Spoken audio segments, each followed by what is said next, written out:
We all know our own stories about how we arrived to ranked choice voting, but what's so cool about ranked choice voting is it addresses so many things at once, and things that we probably haven't even thought of yet. You can keep educating yourself over and over again. You can keep diving deeper and deeper into ranked choice voting, and I encourage everyone to do that because it's a great way to meet people where they're at. The more you know, the more you can meet someone where they're at.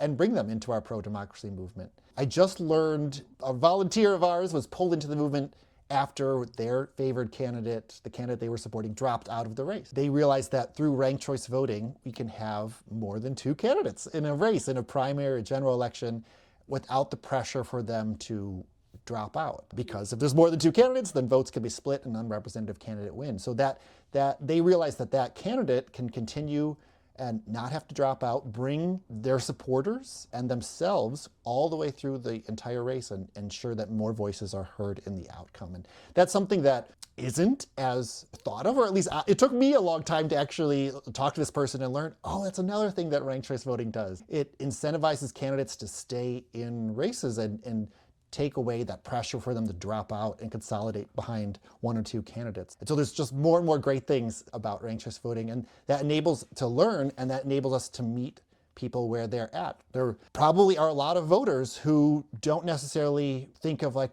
they say they're happy with their choices, but then when you remind them, hey, what about this candidate you were supporting? They dropped out. Don't you wish that they stayed in the race and you got to vote for them? And you and their supporters, that candidate's supporters, got to have a say in where our policy goes or where our politics goes. I think a lot of voters would say, yes, yeah, I supported this candidate for a reason. Yeah, I wish that they hadn't dropped out. And ranked choice voting is a way that you can help make that happen and make, I almost want to say, like, your dreams come true. Ensure that your participation in politics goes all the way rather than just stopping when your favorite candidate drops out.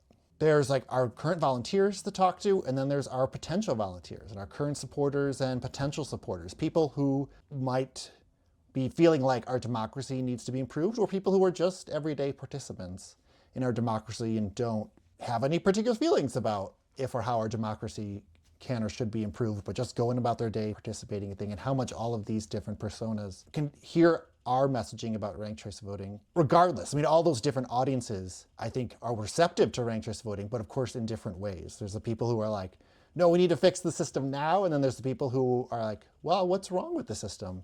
And I think, like, for them, highlighting, well, when there's more than 2 candidates, then votes can be split and unrepresentative candidates win. Probably the most important thing to bring up with them. I think so many people are frustrated by people who drop out. And there's volunteers in our movement who are frustrated by supporting candidates, then those candidates drop out.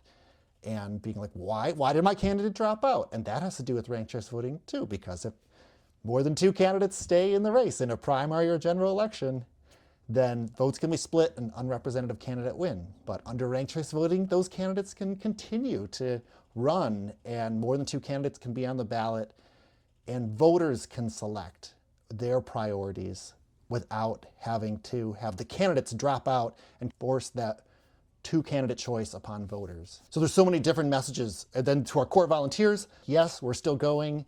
Yes, we've got so many great things going on. Yes, there's a way to stay involved.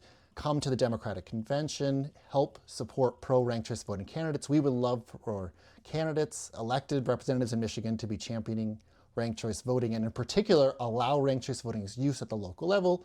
And I've talked to voters who have been skeptical of ranked choice voting before, who have then used it in an election in their state and have been like, oh, I understand this so much more now. And if we could allow the cities where voters have opted to use ranked choice voting to use ranked choice voting in action, election administrators see how elections are done. Candidates know how to campaign with ranked choice voting in those cities, then expand ranked choice voting to a couple cities, more beyond that, win those campaigns, then it'll be so much helpful for our statewide pro-voter movement.